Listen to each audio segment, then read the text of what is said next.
ये जो आप हमें मेहमान बोल के पराया बना रहे हैं, ये हम स्वीकार नहीं करते हैं।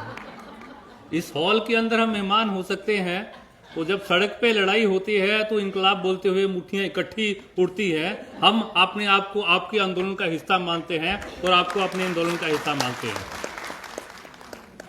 बहुत सारी क्रांतिकारी शुभकामनाएं, मेरा लाल सलाम देश के करोड़ों खेत मजदूरों की तरफ से और उनके संगठन all India agriculture worker union की तरफ से। मैं इस मौके पे आप लोगों का धन्यवाद करना चाहता हूं। ऑल दैट थैंक उन सेवाओं के लिए जिसका जिक्र यहां पर कॉमरेड सिंधु कर रहे थे। कठिन परिस्थितियों में, मुश्किल समय के अंदर, जब पैंडेमिक में लोगों को घरों के अंदर भेज दिया जाता है, आपको घरों से बाहर भेज दिया जाता है कि जाइए जंग लड़िए। और किस स्थिति में है आप काम कर रहे हैं, मैं क्यों धन्यवाद करना चाह रहा हूं? क्योंकि भारत में आज, मैं ये नहीं बोल रहा, सरकारी आंकड़े हैं कि हर तीसरा आदमी भूखे पेट रात को सो रहा है। महिलाएं 50% अनमिक हैं। ये आंकड़े मुझे आपको बताने की जरूरत नहीं है, आप तो इकट्ठा करती हैं। आप इकट्ठा करती हैं और आपको जब आपका अफसर बोलता है कि थोड़ा कम करके दिखाओ, ये थोड़ा अनीमिया ज्यादा हो गया है, थोड़ा कम कर दीजिए। जो बच्चे जिनका वजन जितना होना चाहिए उससे कम है, जितनी उनकी ऊंचाई होनी चाहिए उससे कम है, उस हालात के अंदर आप सोचिए, इस बीच में आशा नहीं होती, आंगनबाड़ी नहीं होता, मिड डे मील नहीं होता, तब हालात क्या होते।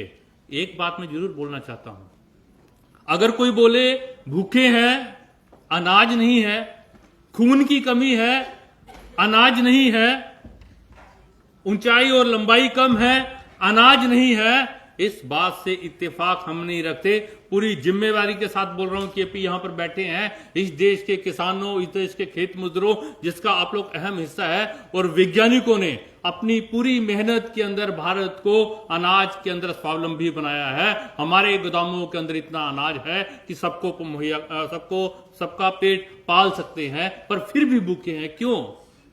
क्योंकि यूनाइटेड नेशंस की रिपोर्ट बोल रही है हमारे देश के अंदर 74%, 74% लोगों के पास, जिसको बैलेंस डाइट बोलते हैं, जो शरीर को जिंदा रखने के लिए जरूरी है, वो खाना खरीदने की शक्ति नहीं है, पैसे नहीं है, इसलिए भूखे हैं। तभी तो है मिड डे मील के अंदर हमारी महिला, हमारे साथी दूसरे के बच्चों को तो खाना खिलाते हैं, पर अपना बच्चा भूखा रह जाता है, क्योंकि इतनी तनख्वाह, इतना वेतन नहीं मिलता है।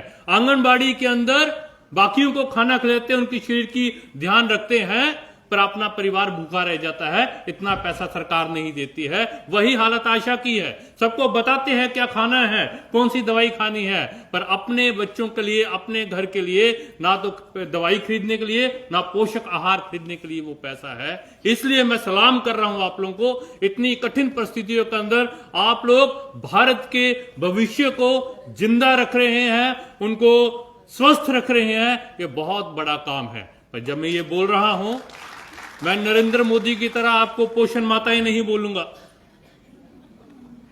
मैं नहीं बोलूंगा भोजन के अंदर, जब माताएं बोल के अपनी जिम्मेवारी से पीछे हट जाता हूं। जब आपकी तारीफ कर रहा हूं तो भारत का नागरिक होने के नाते मुझे शर्म भी आती है कि आपको आपका हक नहीं हम दे पा रहे हैं। पर साथ में आशा जगती है, मुझे आशा जगती है कि मेरी शर्म आने से आपको फर्क नहीं पड़ता। आप आंदोलन के जरिए सुनिश्चित कर रहे हैं कि अगर सरकार मेरा हक नहीं देगी, हम उसके अंदर लड़ेंगे। उसके लिए मेरा आपको सलाम कि कोई देश का राज्य नहीं, कोई ऐसा दिन नहीं जब हम दफ्तर के अंदर बैठ के सुनते हैं कि आप तीनों स्कीम वर्कर्स में कोई ना कोई सड़क के ऊपर है और सीधा टकरा रहा है सरकार के साथ और पूरा हौसला दे रहा है पूरे आंदोलन को। हम समझ सकते हैं वो दर्द। लड़ाई क्या है? पहली लड़ाई है कि साहब ये जो नवदार के दौर के अंदर सिर्फ आप नहीं हैं, सिंधु बताएंगे आपको, फैक्ट्री में जाएंगे तो वहां भी अलग अलग कैटेगरी के नाम के ऊपर वर्कर से वर्कर का राइट छीना जा रहा है। आपका हमारी लड़ाई साझी है। हम तो खेत मजदूर है ना, उनको तो मजदूर मानता ही नहीं कोई। अभी भी यहां बात हुई किसानों की आत्महत्या की, बाकियों की आत्महत्या की, पर खेत मजदूर हैं यही सोचना बड़ा मुश्किल हो जाता है। वो भी आत्महत्या कर रहे हैं। हम भी बोल रहे हैं कि कोई कानून तो बनाओ, हमें भी मजदूर समझो। और जो आपको मजदूर समझने की लड़ाई है, हम उसको समझते हैं और हम उसमें आपके साथ खड़े हैं। दोस्तों, अभी यहां से आपकी मांग थी, वह बात कर रहे थे कॉमरेड सिंधु, क्या जरूरत है कि जितना हम मेहनत कर रहे हैं 1 लाख करोड़ रुपया हमें हमारे हिस्से का सरकार नहीं दे रही है। हम बोल रहे हैं केंद्रीय विधेयक होना चाहिए, जो खेत मजदूर हैं उनको सामाजिक गारंटी मिलनी चाहिए, उनको उनका हक मिलना चाहिए। केपी बोल रहे थे कि एमएसपी के अंदर किसानों को न्यूनतम दाम मिलना चाहिए। जब हम ये सब बोलते हैं, मेरे बहुत सारे स्कीम वर्कर, खेत मजदूर, हम जो लड़ाई भी लड़ते हैं, वो भी जो सरमाईदार ताकतें हैं, सरकारें हैं, उनकी जो प्रचार है उसका शिकार हो जाते हैं। तो बोलते हैं यार बात तो अच्छी है पर सरकार दे कहां से। ये बात मैं जरूर यहां पर साझा करना चाहता हूं। आप कितना मांग रहे हैं? 1 लाख करोड़ रुपया जो नहीं मिल रहा, ओवरऑल 10 लाख करोड़ रुपया जो मिलना चाहिए आपकी सर्विसेज के लिए। हम मांग रहे हैं मनरेगा के अंदर सबको काम देने के लिए 1 लाख करोड़ रुपया। अभी मरियम बोल के गए हैं, अगर आपने सुना होगा तो ये संख्या कैसे बढ़ती जाती है। 1 लाख करोड़ बहुत ज्यादा लगता है ना। पिछले 9 सालों के अंदर मरियम जी ने बोला 11 करोड़, पर ये हर साल आंकड़ा बढ़ता जाता है।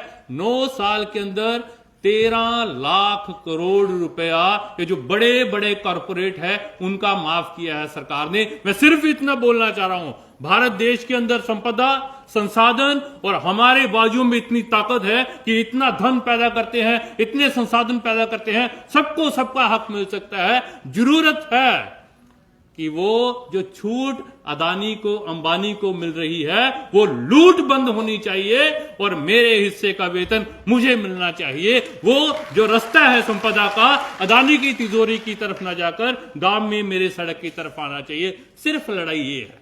हाँ, जब आप यहां से निकलेंगे तो आपको बोर्ड दिखाएंगे कि भारत बहुत तरक्की कर रहा है, भारत बहुत विकास कर रहा है। हम तो इसको ऐसा बोलते हैं कि भारत की सरकार का जो विकास का रथ है वो देश की जनता की विकास नहीं है, वो अदानी और अंबानी की विकास का रथ है जिसको मोदी और शाह खींच रहा है। और जो घोड़े हैं वो खींच रहे हैं, और जब तक इस रथ को हम रोकेंगे नहीं, हमें हमारा हक नहीं मिलेगा। और मुझे बड़ा फक्र है ये बोलते हुए, उसको अगर कोई रोक सकता है वो रोक सकता है ये मेहनत कश हाथ। ये किताबें पढ़ के, सेमिनार करके नहीं रुकता। वो जो मेहनत करते हैं वो हाथ रोकते हैं। और वो रोका किसान आंदोलन ने, जिसका जिक्र केपी ने किया। 13 महीने सड़क के ऊपर, ये दिल्ली की सड़क के ऊपर 1 मिनट रुक जाए तो चालान हो जाता है। किसानों ने बोला ये हमारा घर हो गया, 13 महीने वहां पे रोके, उस रथ को हो रोका। और मैं इस मौके पे आप सबका धन्यवाद भी करना चाहता हूं कि हम परेशान हो जाते थे कि आपका नेतृत्व, ये सिंधु, ये उषा, ये सीटू के आंदोलन के नेतृत्व है कि हमारे किसानों और खेत मजदूरों के आंदोलन के नेतृत्व है। वो एकता जो हमने आंदोलन से सीखी, उस सब आप सबका धन्यवाद। आप लोग उसके अंदर शामिल हुए, उसको हमने रोका। दोस्तों, उसी किसान आंदोलन की एक सीख है कि हम लड़ाई लड़ रहे हैं, हमारी पहचान मजदूर होनी चाहिए और हमें हमारा हक मिलना चाहिए। पर हमारी सरकार तो हमारी पहचान इंसान भी नहीं रहने दे रही, जिसका जिक्र दोनों वक्ताओं ने किया। वो हमारी पहचान क्या बोल रहे हैं? जब देश का मुखिया बोलते हैं कि वो लोगों को उनके कपड़ों के ऊपर पहचानते हैं, इसका ये मतलब है कि वो हमारे पहचान को हमारे धर्म और जाति के ऊपर बांटते हैं। ये यक नहीं है, ये उसका फल है कि हमारे संसद के अंदर एक चुना हुआ नुमाइंदा देश के दूसरे सांसद को उसकी जाति, उसके धर्म के नाम पे प्रताड़ित करता है और पूरा संसद मौन रहता है। ये उसका फल है कि देश का एक सिपाही रेल के अंदर गोली मारता है लोगों को अपने कपड़ों को पहचान कर। ये एक बड़ी चुनौती है और हम ऐसा मानते हैं कि जब इंसान की पहचान बचेगी तब वर्कर की पहचान बचेगी। इसलिए हमें उनसे लड़ना है। उनके 2 हथकंडे हैं, वो बोल के मैं खत्म करूंगा। एक हथकंडा है नफरत, जो हमें एक दूसरे से नफरत करना सिखाते हैं। हम हिंदू तो मुसलमान से नफरत करेंगे, हम हिंदू तो सिख से नफरत करेंगे, हम पंजाबी है तो हरियाणा वालों से नफरत करेंगे, हम हरियाणा वाले तो पंजाब वालों से नफरत करेंगे। और जब वो नफरत नहीं चलती तो वो हमें डराते हैं। दूसरा है डराना।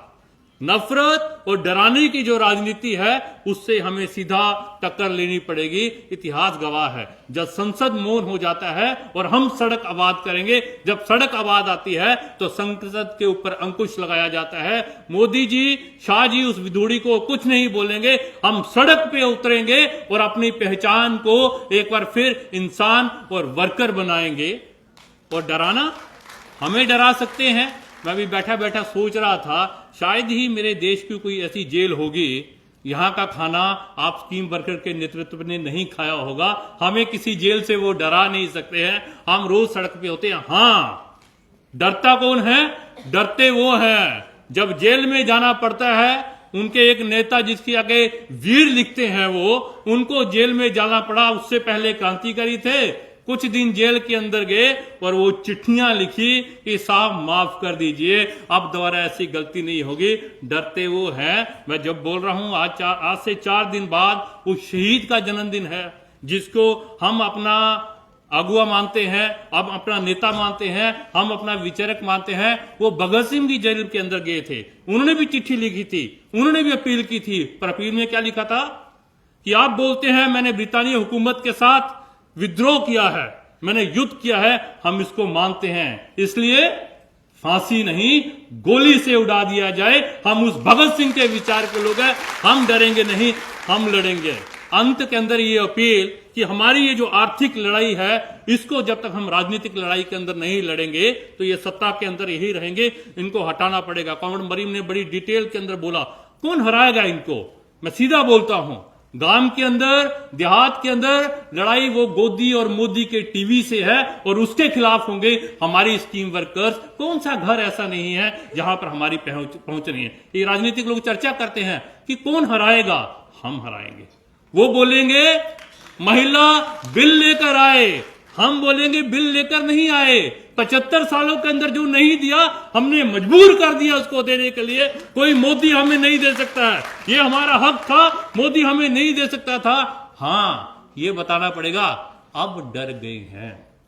ये डर था जिसने मजबूर कर दिया कि 24 के अंदर हार रहे हैं और लड़ाई का नेतृत्व महिलाएं कर रही हैं, इसलिए महिलाओं को बरगलाने के लिए ये बिल लेकर आए, उसके खिलाफ हमें जाना पड़ेगा। अंत के अंदर भगत सिंह की डायरी पढ़ते हुए वो लाइनें पढ़ी।